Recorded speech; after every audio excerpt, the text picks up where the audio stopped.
क्या आप भी परेशान हो रहे हो ई कॉमर्स बिजनेस में होने वाले लॉस से और आपको समझ में नहीं आ रहा है कि आप इस लॉस को प्रॉफिट में कैसे कन्वर्ट करोगे? आखिर वो कौन सी गलतियां है जो आप बार बार ई कॉमर्स बिजनेस में कर रहे हो, जिसके कारण आने वाले समय में कभी भी आपका धंधा बंद हो सकता है? तो आज की वीडियो पूरी देखना, जिसमें आपको मैंने सभी बातें अच्छे से क्लियर करी हुई है। हे गाइस, आप सभी का स्वागत है हमारे 100 डेज ब्लॉगिंग चैलेंज में, जिसमें हम 1 करोड़ रुपए का बिजनेस बनाने वाले हैं। और आज का जो दिन है ये 85 वाला दिन है। और आज की इस वीडियो में हम बहुत ही इंपॉर्टेंट टॉपिक के ऊपर बात करने वाले हैं कि कैसे आप अपने ई कॉमर्स बिजनेस के लॉस को प्रॉफिट में कन्वर्ट कर सकते हो।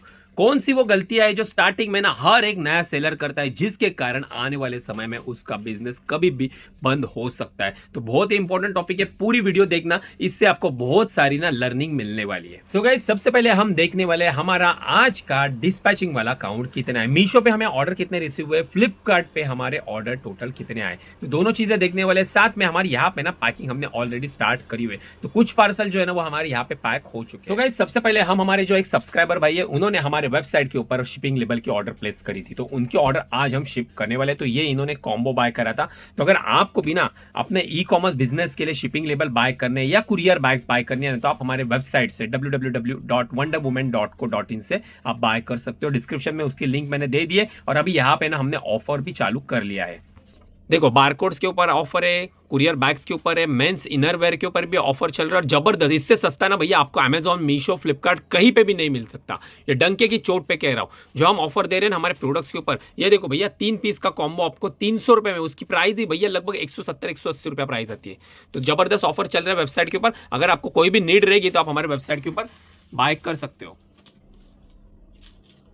चलो गाइज, अभी अपन इस शिपिंग लेबल को ना डिस्पैच करते हैं। अभी मैंने इसे ना शिप करने के लिए यूज करा है आई थिंक लॉजिस्टिक की सर्विस। तो उनके थ्रू मैंने डिलीवरी कंपनी को ना पिकअप दे दिया है। तो उनका बंदा अभी ना लगभग ना 5 बजे आ जाएगा, क्योंकि वो हमारे मीशो के पार्सल भी उन्हें असाइन होते हैं, तो वो भी लेके जाएगा। साथ में आई थिंक लॉजिस्टिक का जो असाइन किया हुआ पार्सल है वो भी लेके जाएगा। तो अभी इसे अपन पैक करेंगे व्हाइट पॉलिथीन में। चलो गाइज, अभी सबसे पहले हम क्या करेंगे ना, जो भी हेवी प्रोडक्ट्स रहते हैं ना उनका हम वेट कैलकुलेट कर लेते हैं। तो यहाँ पे देखो, इसका मैंने वेट कैलकुलेट कर लिया है, लगभग 1700 ग्राम का है। मतलब ये ना 2 kg के इसके लिए मेरे को चार्जेस अप्लाई होने वाले हैं।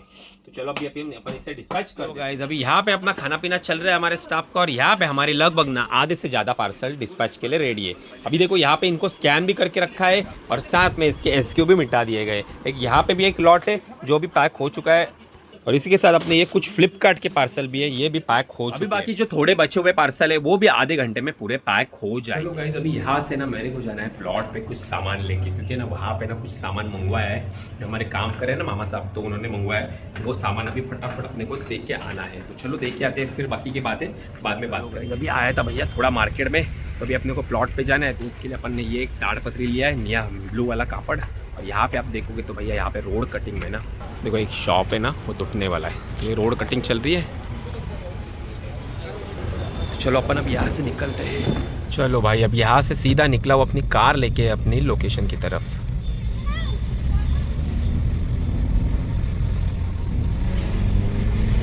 चलो गाइज, अभी अपने यहाँ पे ना एक लाल गेट करके यहाँ पे फैब्रिकेशन का सब सामान मिलता है। तो अपने को जो जाली कम गिरी थी ना, वो भैया जाली ले ली है मैंने।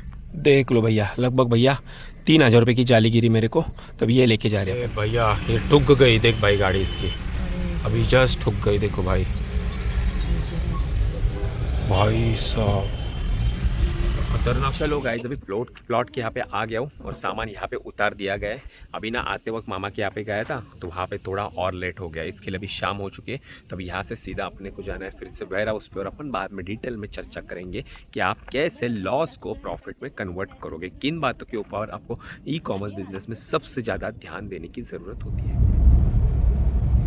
सो गाइस, अभी आ गया हूँ भैया अपने वेयर हाउस पे, और हमारे आज के सभी पार्सल हमारे स्टाफ ने सक्सेसफुली डिस्पैच करे। अभी रही बात कि भैया आपने हमें तो पार्सल का काउंट बताया ही नहीं, तो मैंने यहाँ पे ना ऑलरेडी वीडियो रिकॉर्ड करी है, तो इसका स्क्रीनशॉट मैं यहाँ पे लगा दूंगा वीडियो। लगभग हमारा आज का जो डिस्पैचिंग वाला काउंट था वो था 115 ऑर्डर हमने मीशो के ऊपर डिस्पैच करे। अब बात करते हैं मेन मुद्दे की कि भैया ऐसा क्या करना चाहिए जिससे हमारा जो लॉस है ना वो प्रॉफिट में कन्वर्ट हो जाए। कौन कौन सा लॉस होता है ई कॉमर्स बिजनेस में ना, वो ध्यान से भी आप सुन लेना। गाइस सबसे इंपॉर्टेंट जो चीज होती है ना ई कॉमर्स बिजनेस में, वो होती है डिस्पैचिंग। बहुत सारे नए सेलर्स ना यहाँ पे गलती कर देते हैं। वो ना अपने प्रोडक्ट को डिस्पैच करने से पहले उस प्रोडक्ट की क्वालिटी चेक कभी करते ही नहीं, जिसके कारण क्या होता है ना, प्रोडक्ट में छोटे छोटे डिफेक्ट के कारण ना आपका प्रोडक्ट का रिटर्न रेशियो बढ़ जाता है। उसके बाद अगर आप खुद पार्सल को डिस्पैच करते हो, मतलब पैक करते हो, या फिर आपने अगर स्टाफ हायर करा है और वो अगर आपके बिहाफ पे सभी पार्सल पैक करते हैं ना, तो ह्यूमन एरर्स रहते हैं, जिसके कारण भी ना आपका रिटर्न रेशियो बढ़ जाता है। अभी होता क्या है ना, हमारे यहाँ पे भी स्टार्टिंग में बहुत बार ये गलती होती थी। अगर स्टाफ आपका नया रहेगा, वेल ट्रेन नहीं रहेगा ना, तो उसके थ्रू ना कुछ गलतियां हो सकती है। जैसे कि अगर कस्टमर ने एक्सेल साइज का प्रोडक्ट ऑर्डर करा है तो गलती से वो ना एल साइज डिस्पैच कर देता है। कभी कभी आपका कॉम्बो जो रहता है वो 3 पीस क्वांटिटी का रहता है, तो वो केस में ना वो 2 पीस डाल देता है, या कलर मिसमैच जाता है, या कभी कभी मल्टी क्वांटिटी भी ऑर्डर्स आती है, तो वो ना हमेशा ना नए जो रहेंगे ना उनसे गलती हो जाती है। वो एक बार ना क्वांटिटी नहीं देखते भैया, 2 क्वांटिटी है 3 क्वांटिटी वो नहीं देखते, और नॉर्मली जो यूजुअली जो पैक करते हैं ना 1 क्वांटिटी का, वही पैक कर देते हैं, जिसके कारण फिर से आपके प्रोडक्ट रिटर्न आ जाते हैं। तो हमने तो इसका सोल्यूशन कर लिया है, हम स्टाफ को अच्छे से मैनेज करते हैं। हम अगर नया स्टाफ आता है तो उसके हाथ में डायरेक्ट डिस्पैचिंग नहीं देते, उसके लिए हमने कुछ पॉलिसीज बनाई है, उसे हम फॉलो करते हैं। अब वो क्या है, अगर उसके ऊपर आपको स्टाफ मैनेजमेंट कैसे करना है, अगर आपको उसके ऊपर ना एक पूरी डिटेल वीडियो चाहिए ना, तो भैया इस वीडियो को ना लगभग ना 250 लाइक्स तो होने ही चाहिए। अगर 250 लाइक्स होते तो अपन उसके ऊपर एक डिटेल वीडियो बनाएंगे। तो चलो अगला वाला टॉपिक देखते हैं कि अगला कौन से कि जहां पे आपको ध्यान देने की जरूरत है, जिससे भी आपका लॉस बढ़ सके। अब गाइस ये जो आप देख रहे हो ना, ये है हमारा रिटर्न का डैशबोर्ड। तो यहाँ पे आप देखोगे तो हमारा जो कस्टमर रिटर्न है ना, वो बहुत ही कम है। देख रहे हो 6% का कस्टमर रिटर्न है, और दूसरा अगर कुरियर रिटर्न की बात करो तो ये है हमारा कुरियर रिटर्न, लगभग 8% का कुरियर रिटर्न है।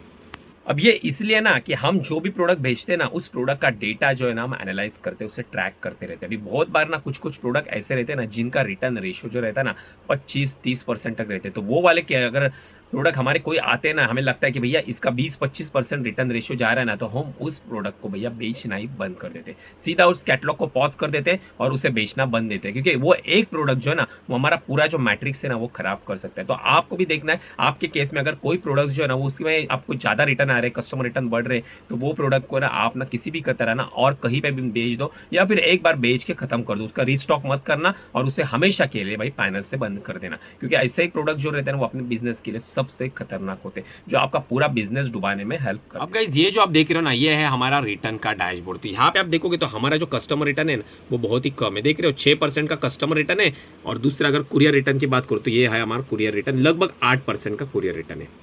अब ये इसलिए ना कि हम जो भी प्रोडक्ट भेजते हैं ना, उस प्रोडक्ट का डेटा जो है ना हम एनालाइज करते हैं, उसे ट्रैक करते रहते हैं। अभी बहुत बार ना कुछ कुछ प्रोडक्ट ऐसे रहते हैं ना जिनका रिटर्न रेशियो जो रहता है ना 25-30% तक रहते हैं। तो वो वाले क्या, अगर प्रोडक्ट हमारे कोई आते हैं ना, हमें लगता है कि भैया इसका 20-25% रिटर्न रेशियो जा रहा है ना, तो हम उस प्रोडक्ट को भैया बेचना ही बंद कर देते, सीधा उस कैटलॉग को पॉज कर देते और उसे बेचना बंद देते, क्योंकि वो एक प्रोडक्ट जो है ना वो हमारा पूरा जो मैट्रिक्स है ना वो खराब कर सकता है। तो आपको भी देखना है आपके केस में अगर कोई प्रोडक्ट जो है ना उसमें आपको ज्यादा रिटर्न आ रहे, कस्टमर रिटर्न बढ़ रहे, तो वो प्रोडक्ट को ना आप ना किसी भी तरह ना और कहीं पे भी बेच दो, या फिर एक बार बेच के खत्म कर दो, उसका रीस्टॉक मत करना और उसे हमेशा के लिए भाई पैनल से बंद कर देना, क्योंकि ऐसे ही प्रोडक्ट जो रहते हैं वो अपने बिजनेस के लिए सबसे खतरनाक होते हैं, जो आपका पूरा बिजनेस डुबाने में हेल्प कर देते हैं। गाइस ई कॉमर्स बिजनेस में आप जो भी टिकट रेस करते हो ना, उसका आपको ना फॉलोअप लेना चाहिए। अगर आप फॉलोअप नहीं लोगे ना, तो आपको पता भी नहीं चलेगा आपका कितना लॉस हो रहा है।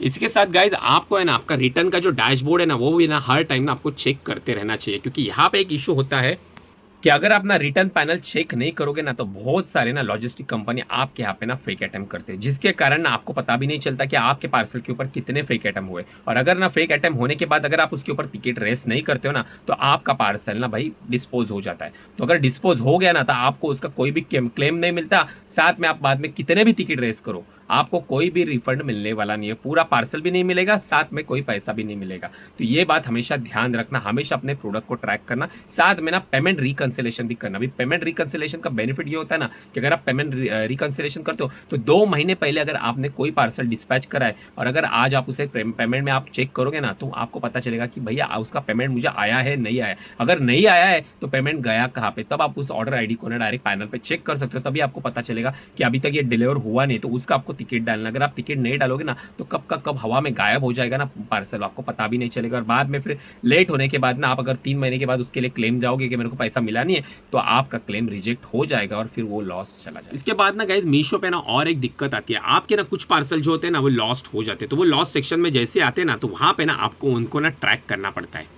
तो अब यहाँ पे देखोगे तो मेरा एक ये पार्सल है जो लॉस हो गया 13 फरवरी को, और इसका देखो बैंक सेटलमेंट जो दिखा रहा है ना क्रेडिट, ये 21 फरवरी का है। तो अगर ना कभी कभी क्या इशू होता है पता है, बहुत बार ना मीशो यहाँ पे डेट शो करता है कि आपको ये डेट को ना पार्सल का पैसा मिल जाएगा, लेकिन वो डेट को ना आपको पैसा मिलता ही नहीं है। तो अगर आप चेक नहीं करोगे ना तो वो पैसा आपको कभी आएगा ही नहीं। इसलिए ना आपको चेक करना, अगर वो डेट को आपको पैसा आता नहीं है ना, आपके पेमेंट सेक्शन में आपको जैसे आप ऑर्डर आई डालोगे तो आपको पता चलेगा उसका पैसा आया ही नहीं आया। अगर नहीं आया तो आपको ना सीधा उसमें पेमेंट में जाके उसके लिए ना आपको टिकट रेस करना। अगर टिकट रेस करोगे तो विद इन 7 डेज के अंदर आपका रीशेड्यूल कर देंगे वो पेमेंट। इसी के साथ ना गाइज एक और इंपॉर्टेंट चीज होती है, वो है टिकट रिलेटेड। आप ना जिस भी रिलेटेड, मतलब आपको पैसा मिला नहीं क्लेम का, या फिर आपने जो प्रोडक्ट भेजा था वो पार्सल आपको मिला नहीं, तो उसका आप जो भी टिकट डालोगे ना उसको आपको फॉलोअप लेना है। हर 2 दिन में आपको ना टिकट चेक करना है, क्योंकि मीशो पे ना एक बहुत बड़ी दिक्कत है, मीशो पे ना सपोर्ट के नाम पे आपको सिर्फ 30 मिलती है, जिसके कारण ना वो ऑटो रिजॉल्व कर देते हैं आपकी टिकट। और अगर आप भैया 10 दिन के बाद वो टिकट देखोगे तो वो आपको रीओपन होगा भी नहीं, और फिर जो है ना वो टिकट आपका